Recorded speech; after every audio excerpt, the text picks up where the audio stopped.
우리 한 번 더 좌우 옆에 있는 분들과 인사합시다. 주님은 완전하십니다. 네, 한 번 더. 완전하신 주님이 우리를 이끌어 주십니다. 완전하신 주님이 우리를 이끌어 주십니다. 아멘. 우리 주님은 완전하신 분, 그 완전하신 주님께서 우리의 삶을, 우리의 인생을 이끌어 주시는 줄 믿습니다. 아멘. 금이 가고 깨어진 항아리가 있었습니다. 오래된 항아리였는데요. 그 항아리의 주인은 다른 온전한 항아리들과 함께 이 깨어진 항아리도 같이 함께 물을 길는 데 사용을 하게 됩니다. 오랜 세월이 지나도록 그 주인은 깨어진 항아리를 통해 물을 길어오는 일을 했는데요. 그러다 보니까 이 물을 처음에 담는 데에는 가득 채워줘도 도착하고 나면은 물이 절반도 남지 않게 되는 상황들이 일어나고 있었습니다. 그래서 이 깨어진 항아리는 늘 주인한테 미안한 마음이 있었습니다. 내가 온전치 못해서 주인님께 폐를 끼치는구나. 나로 인해 힘들게 물을 길어오고 그것을 또 이렇게 가지고 오는데 결국 물이 새어버리고 마는. 그럼에도 불구하고 나를 버리지 않다니. 그래서 이 항아리가 어느 날 주인에게 묻습니다. 주인님, 어찌해서 저를 버리지 않고 온전한 다른 새 항아리를 구하지 않으시나요? 저는 이미 깨져서 사용할 가치가 없어진 것 아닌가요? 주인은 그 물음에 아무 대답도 하지 않은 채 그 물 항아리를 지고 계속 집으로 걸어가고 있었습니다. 그러다가 어느 길을 지나면서 이 주인이 부드러운 음성으로 이야기를 합니다. 얘야, 우리가 걸어온 그 길을 보렴. 그제야 물 항아리는 물을 길어오던 그 길을 보게 되어집니다. 마침 그 길가에는 예쁜 꽃들이 아름답게 피어 있는 것을 보게 됩니다. 주인님, 어떻게 이 메마른 땅에 이 길에 이토록 아름다운 꽃이 피어 있을 수 있는 걸까요? 그때 주인이 빙그레 웃으며 말합니다. 모두 이 메마른 산 길가에 너의 깨어진 그 틈으로 새어나왔던 그 물을 먹고 자란 꽃들이란다. 사랑 여러분, 완전하신 우리 하나님은 우리의 이 연약함까지도 당신의 완전한 계획 가운데에 사용하시는 줄 믿으시기 바랍니다. 그렇기 때문에 중요한 것은 우리의 연약함이 문제가 아니에요. 정말 중요한 것은 내가 주님께 쓰임받고 있느냐, 이것이 중요해요. 왜냐하면 우리 주님은 우리의 연약함까지도 당신의 완전함으로 사용하시기 때문에. 아멘. 그래서 우리의 연약함이 문제가 되는 게 아니에요. 내가 주님께 쓰임받고 있다면 주님께서는 우리의 연약함까지도 완전하게 사용하실 줄 믿으시길 바랍니다. 오늘 우리가 읽은 본문 마태복음에는 한 인물이 소개되고 있지요. 이 사람은 늘 주님을 따랐던 제자 가운데 한 명이었고, 특별히 제자 가운데에서도 많이 알려진 인물이었습니다. 심지어는 어떤 상황 속에서 내가 주님을 끝까지 따르겠습니다라고 큰 소리 꽝꽝 쳤던 사람이었죠. 그러나 정작 위기의 순간에 닥쳤을 때에 주님을 외면하고 부인했습니다. 심지어는 3번이나 예수님을 모른다며 저주하기까지 했던 사람, 바로 그 사람이 누구입니까? 베드로이지요. 그래서 많은 화가들의 주제가 되어지기도 하는 베드로. 이 갈릴리 바닷가에서 예수님을 만나 큰 도전을 받고 이제 물고기를 낚는 어부가 아니라 사람을 낚는 어부가 될 것이라고 말씀하신 그 주님의 음성 앞에 모든 것을 다 내어 던졌던 그 베드로. 그 베드로가 오늘 이야기의 중심입니다. 그런데 이 베드로가 완전히 무너졌죠. 오늘 이렇게 완전하게 무너진 이 연약함 속에 무너졌던 이 베드로의 모습을 통해 오늘 하나님께서 우리 모든 성도의 심령 가운데에 주의 말씀이 들려지기를 주님의 이름으로 축복합니다. 첫 번째 우리가 살펴볼 것은 베드로의 연약함은 우리의 모습이라는 거예요. 따라해 봅시다. 베드로의 연약함은 우리의 모습입니다. 예. 예수님께서 하루는 제자들로 하여금 풍성한 음식을 준비케 하셨어요. 그래서 모든 제자들이 다 보이는 큰 식탁에 둘러 앉아 함께 저녁 식사를 하시게 되는데요. 예수님의 그 마지막 만찬이었습니다. 제자들은 서로 담소를 나누고 이야기를 나누면서 이 저녁 시간, 저녁 식사의 때를 보내게 됩니다. 예수님께서는 제자들에게 빵을 떼어주시면서 이것을 먹어라 나의 몸이다. 또 이 포도주를 전해주시면서 이것을 마시라, 이것은 나의 언약의 피다. 이렇게 떡을 떼어주시면서 또 포도주를 나누어 주십니다. 제자들은 예수님께서 떼어주시고 나눠주시는 이 떡과 이 포도주의 그 의미를 알지도 못한 채 먹고 마셨습니다. 그렇게 먹고 마시면서 즐거운 담소를 나누면서 화기애애한 그런 시간들이 점점 더 무르익어 갈 때에 예수님께서는 거기에 있던 모든 사람들을 주목시키시고 아주 충격적인 말씀을 하시게 됩니다. 마태복음 26장 31절 이하에 보면 오늘 밤 너희가 모두 다 나를 버릴 것이다. 오늘 밤 너희가 모두 나를 다 버릴 것이다. 이런 충격적인 말씀을 하십니다. 그러자 그 예수님의 말씀이 다 끝나지도 않은 그때에 베드로가 참지 못하고 예수님 말씀을 끊고 예수님, 그게 무슨 말씀이세요? 우리가 주님을 버리다니요. 설령 이 자리에 있는 모든 사람들이 다 주님을 버린다 할지라도 나만큼은요, 나 베드로만큼은요, 절대로 주님을 버릴 일이 없어요. 제가 장담합니다. 그때 예수님께서 베드로를 지그시 바라보시면서 말씀하십니다. 베드로야, 내가 그렇게 말해주니 참 고맙구나. 그러나 베드로, 오늘 밤 닭이 울기 전에 내가 3번이나 나를 모른다고 부인하게 될 거야. 근데 결국 예수님 말씀대로 그 일들이 실제로 일어나게 됐죠. 베드로는 단순히 예수님을 모른다고 하는 이 부인하는 수준을 뛰어넘어서 예수님을 저주하고 모른다고 맹세까지 하는 일이 일어나게 되었습니다. 결코 내가 예수님을 버리지 않겠습니다. 자신만만했던 그 모습이 채 5시간도 지나지 않아 완전히 무너지고 말았던 것이죠.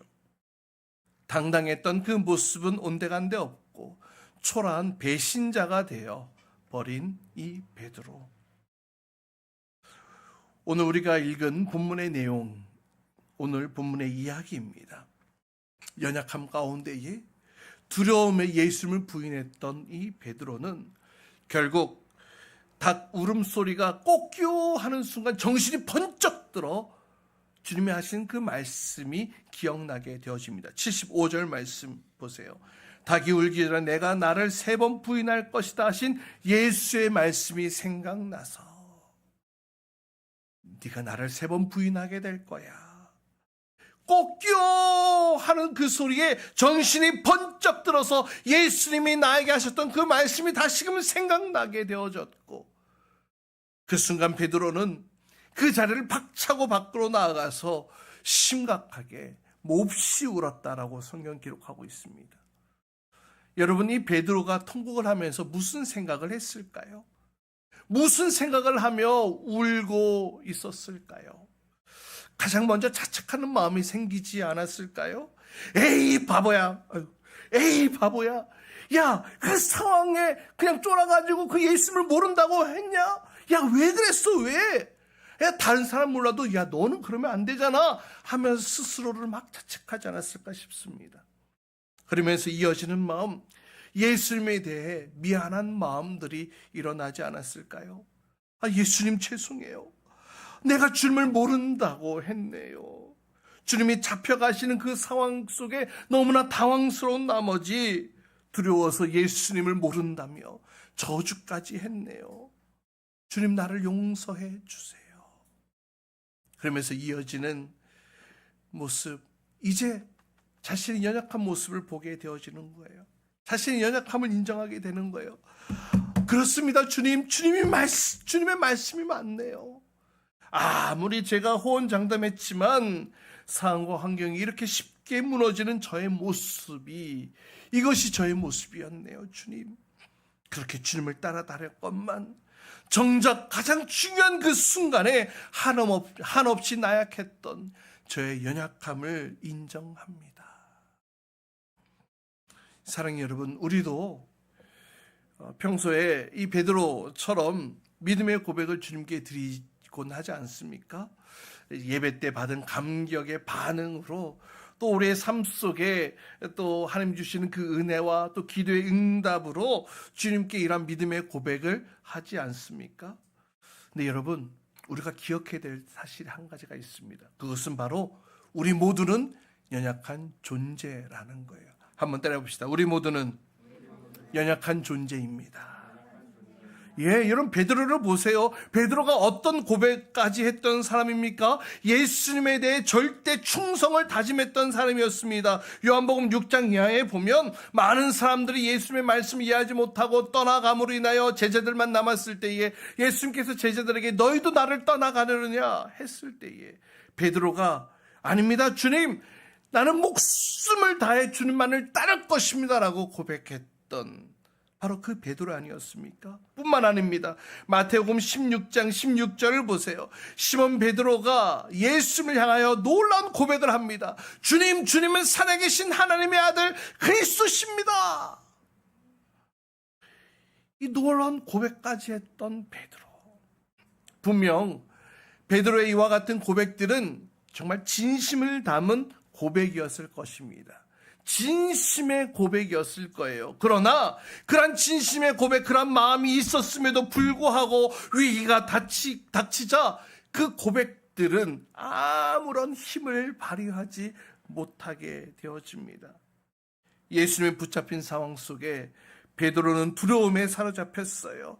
그래서 그 두려움으로 인하여서 결국 주님을 외면하고 모른다고 부인하는 그 연약함에 빠지게 된 것을 오늘 말씀을 통해 우리는 확인케 되어집니다. 그리고 그러한 자신의 모습을 보고 자책하고 그러한 자신의 모습을 보고 죄송한 마음이 들고 또 그러한 자신의 모습을 보고 연약한 자기 존재를 확인케 되어지는 이 베드로. 사랑하는 여러분, 이 베드로의 이 연약함은 사실 우리의 연약함 아니겠습니까? 주님은요, 우리의 고백이 참된 고백인지 우리의 삶의 현장 속에서 확인하길 원하세요. 여러분, 세상을 살다 보면 세상은 예수를 믿고 따르는 사람들에 대해서 결코 호의적이지 않다라는 것을 우리는 느끼며 살게 됩니다. 또 주님을 위해 살다 보면 오히려 손해를 입는 경우가 허다하고요.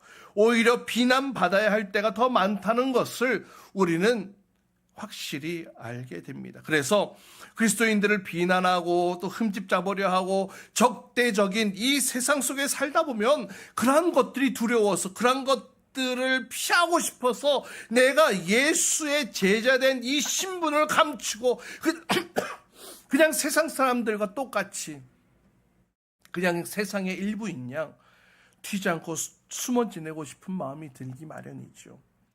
그러나 여러분 기억하십시오. 그와 같은 세상 속에서 우리의 신분을 숨기고 그것을 부끄럽게 여긴다면 오늘 예수님을 부인한 베드로와 같이 우리도 부끄러움을 당하게 될 것이라는 거예요. 예수님께서 마태복음 5장에 이렇게 말씀하고 계세요. 우리 같이 함께 읽어봅시다. 시작. 복이 있다. 하늘나라가 그들의 것이다. 예수님께서 산상순 가운데에 의를 위하여 고난을 받는 자, 박해를 받는 자는 복이 있다라고 말씀하고 계십니다. 왜 그렇습니까? 왜 그래요? 그러한 삶의 고백을 통하여서 하나님의 나라를 소유한 백성으로 살아갈 수 있기 때문이라는 거예요. 어떠한 상황 속에서도 나의 신분을 자랑스럽게 여기고 당당하게 나의 신분을 밝히며 살아가는 것, 바로 그것이 천국 백성으로서의 삶이기에 그것이 복되다라고 예수님께서 말씀하고 계시죠. 마태복음 10장 32절로 33절 말씀 보세요. 우리 같이 함께 또 읽어볼까요? 함께 읽습니다. 시작. 누구든지 사람들 앞에서 나를 시인하면 나도 하늘에 계신 내 아버지 앞에서 그 사람을 시인할 것이다. 그러나 누구든지 사람들 앞에서 나를 부인하면 나도 하늘에 계신 내 아버지 앞에서 그 사람을 부인할 것이다. 예, 우리는요, 이 적대적인 세상 속에서도 예수 그리스도의 제자, 그리스도인답게 살아야 합니다. 예수님의 말씀 보세요. 누구든지 이 세상 가운데 예수님을 당당하게 시인하고 고백할 때에 예수님도 우리를 기꺼이 시인할 것이라고 그렇게 말씀하고 계시잖아요. 사랑하는 여러분, 주님을 향한 이 믿음과 사랑의 고백이 여러분의 입술로만의 고백이 아니라 삶의 고백이 되기를 주님의 이름으로 축복합니다. 한번 옆 사람들과 인사합시다. 나의 고백이 삶의 고백이 되기를 원합니다. 네, 한 번 더 반대편에 있는 분에게도 나의 고백이 삶의 고백이 되기를 원합니다. 아멘, 아멘, 아멘. 여러분, 믿음은 바라는 것들의 실상이라 그랬잖아요. 그러니까 나의 마음과 생각과 행동이 그렇게 될 것을 확신함으로 그렇게 움직이는 거예요. 그렇게 움직이는 게 뭐예요? 결국 그렇게 살아가는 것이죠. 여러분, 사랑의 고백도 마찬가지예요. 아무리 내가 널 사랑해, 사랑해, 사랑해 말로 사랑을 고백한다 해도 삶 속에서 그 사랑의 모습이 보이지 않는다면 그것은 말뿐인 사랑에 불과한 것입니다. 온전한 사랑이라고 말할 수 없습니다. 사랑 여러분, 우리 모두는 이 베드로의 이 연약함이 다 우리 속에 있는 연약함임을 인정해야 합니다. 근데 여러분 기억하십시오. 그럼에도 불구하고 다시금 주님께서는 우리의 믿음과 사랑을 고백하며 또 말뿐이 아니라 삶으로 주님을 나의 주님으로 고백할 수 있도록 주님께서 나의 사랑을 주님에 대한 사랑으로 다시 한 번 더 고백할 수 있도록 우리에게 그 기회를 열어주고 계신다는 거예요. 바라기는 우리의 삶으로 주님을 나의 믿음을 고백하고 또 삶으로 나의 사랑을 주님께 사랑으로 고백하게 되어질 때에 우리는 주님의 살아계심을 보게 될 줄 믿습니다. 주님의 능력을 경험하게 될 줄 믿습니다. 두 번째, 주님은 우리의 연약함을 도우십니다. 따라해 봅시다. 주님은 우리의 연약함을 도우십니다. 여러분, 로마서 7장 말씀 보면은요, 하나님은 우리의 연약함을 이미 다 알고 계시다는 거예요. 그래서 우리의 연약함을 고백해야 된다는 것입니다. 우리의 나약함을 고백해야 된다는 거예요. 우리의 죄를 고백해야 된다는 거예요. 하나님께서 이미 모든 것을 다 아시기에 우리는 그 주님께 고백해야 되고 또 주님께서는 그 고백을 기다리고 계신다라는 사실입니다. 오늘 베드로는 예수님을 3번이나 모른다고 부인했어요. 그런데 그 사실, 베드로가 부인할 사실, 3번 부인할 사실을 예수님께서 이미 다 알고 계셨지요. 이미 다 알고 계셨어요. 그러니까 베드로가 자기 자신도 알지 못하고 있었던 그 연약함까지도 예수님께서는 이미 다 알고 계셨다라는 겁니다. 마찬가지입니다. 사랑의 주님은 저와 여러분, 우리가 알지 못하는 우리의 연약함까지도 이미 다 알고 계시는 주님이시라는 거예요. 우리의 연약함까지도, 우리가 인지하지 못하고 우리가 알지도 못한 우리의 연약함까지도 이미 다 알고 계시는 주님. 그리고 부활하신 예수님께서 그 베드로를 다시 찾아가셨죠. 그리고 내가 여전히 너를 사랑해, 내가 너를 여전히 사랑하고 있다는 사실을 알려주십니다. 예수님께서 3번이나 부인했던 그 베드로를 향해 정죄하거나 그를 포기하지 않으셨어요. 오히려 3번의 베드로의 고백을 통하여서 그를 다시금 회복시켜 주셨고 그의 사랑을 다시 받아주셨던 것을 보게 됩니다.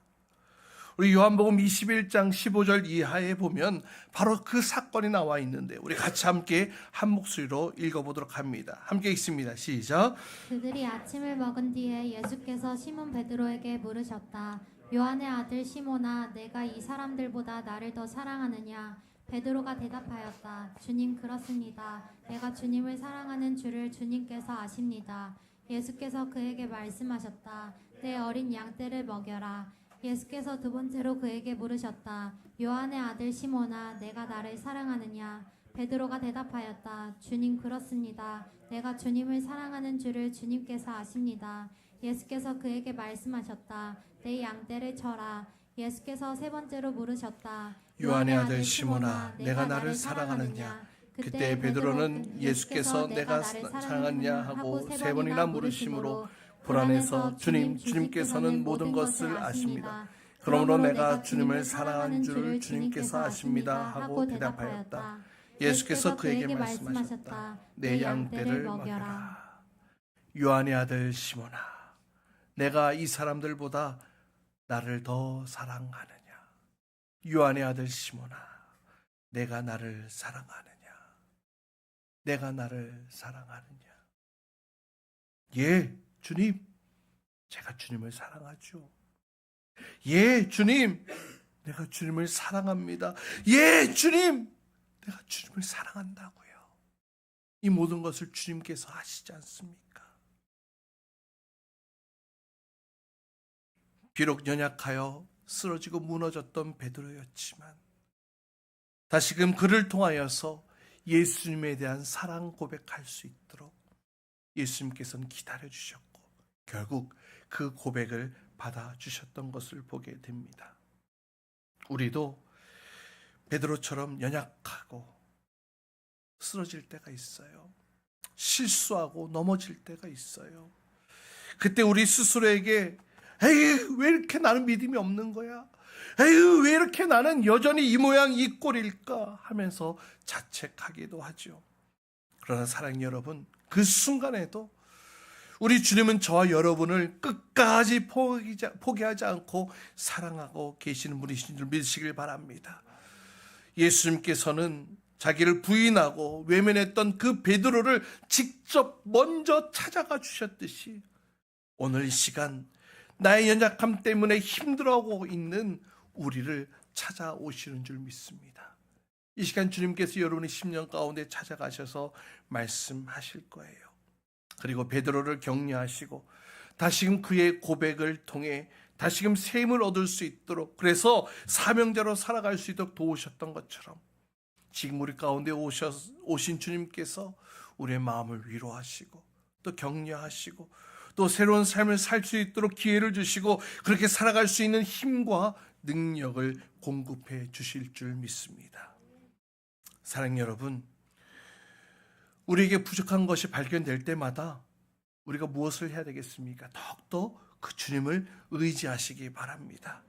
베드로를 새롭게 하셨던 것처럼 그 한없는 은혜가 오늘 지금 이 시간 예배드리는 모든 성도님들 가운데에도 동일하게 부어지고 있음을 믿으시길 바랍니다. 성도는 누구입니까? 예수님을 따르는 자들 아닙니까? 예수님을 나의 주인으로 고백한 자들 아닙니까? 때로는 그러한 이유들로 인하여서 고난을 받고 어려움을 당하고 힘든 일을 겪는다 할지라도 예수를 부끄러워하지 않고 자랑스러워하는 믿음을 가진 자들이에요. 그러나 비록 이러한 믿음의 고백을 내 삶 속에서 실패하는 일들이 일어났다 할지라도 여러분 낙심하지 마십시오. 절망하지 마십시오. 그럴 때 늦는다 할지라도 바로 그때에 깨닫는 그 순간 꼭요 하고 베드로에게 들려주셨던 그 깨달음의 그 알람 소리가 여러분의 삶 가운데에 어떤 모양으로 어떤 소리로든 들려질 때에 바로 그때 주님께 달려가시기 바랍니다. 여러분, 우리의 믿음의 경주는요 아직 끝난 게 아니에요. 끝난 게 아니에요. 때로는 지쳐서 뒤로 밀릴 때도 있고 넘어져 쓰러질 때도 있어요. 하지만 끝난 것이 아니라는 것입니다. 우리의 믿음의 경주는 우리의 생명이 다하는 그날까지, 또 주님이 다시 주시는 그날까지 끝나는 게 아니에요. 때로는 넘어질 수 있어요. 지쳐서 뒤로 밀릴 수 있어요. 하지만 저와 여러분을 위하여 주님께서는 그 순간에 우리가 믿음의 경주를 끝까지 완주할 수 있도록 우리의 손을 붙드시고 세워주시고 이끌어주시고 도우시고 붙들어주시는 그 주님이심을 믿으시길 바랍니다. 그래서 우리가 주님만을 의지해야 되는 거예요. 주님만을 의지해야 되는 것입니다. 여러분, 히브리서가 가장 핍박이 심했던 때에 성도들을 향하여 쓰여진 서신 가운데 하나인데요. 가장 핍박이 심해서 그리스도인으로 살아가기 너무나 힘들 때에 히브리서 기자는 하나님의 자녀들인 성도들에게 이렇게 권면합니다. 우리 히브리서 4장 14절로 16절까지 말씀 우리 같이 함께 읽어보도록 합니다. 우리 같이 함께 읽겠습니다. 시작. 그러나 우리에게는 하늘에 올라가신 위대한 대제사장이신 하나님의 아들 예수가 계십니다. 그러므로 우리의 신앙 고백을 굳게 지키십시다. 우리의 대제사장은 우리의 연약함을 동정하지 못하시는 분이 아닙니다. 그는 모든 점에서 우리와 마찬가지로 시험을 받으셨지만 죄는 없으십니다. 그러므로 우리는 담대하게 은혜의 보좌로 나아갑시다. 그리하여 우리가 자비를 받고 은혜를 입어서 제때에 주시는 도움을 받도록 합시다. 아멘. 우리에게는 하늘에 올라가신 위대한 대제사장이신 하나님의 아들 예수가 계십니다. 그러므로 우리의 신앙 고백을 굳게 지킵시다. 사랑하는 여러분, 주님은 우리의 인생의 연약함 속에서도 여전히 우리를 도우시는 분이신 줄 믿습니다. 힘을 주시는 분이세요. 우리와 함께 걸어가 주시는 분이세요. 도우시는 분이세요. 그 주님을 더욱 의지하며 날마다 주의 보좌 앞으로 나아가시기를 축복합니다. 나는 부족하지만, 나는 연약하지만 완전하신 그 하나님만을 붙들고 그 하나님만을 의지하며 나의 인생 속에 하나님의 나라를 세워나가는 저와 여러분, 우리 모든 죄백성 될 수 있기를 주님의 이름으로 축복합니다.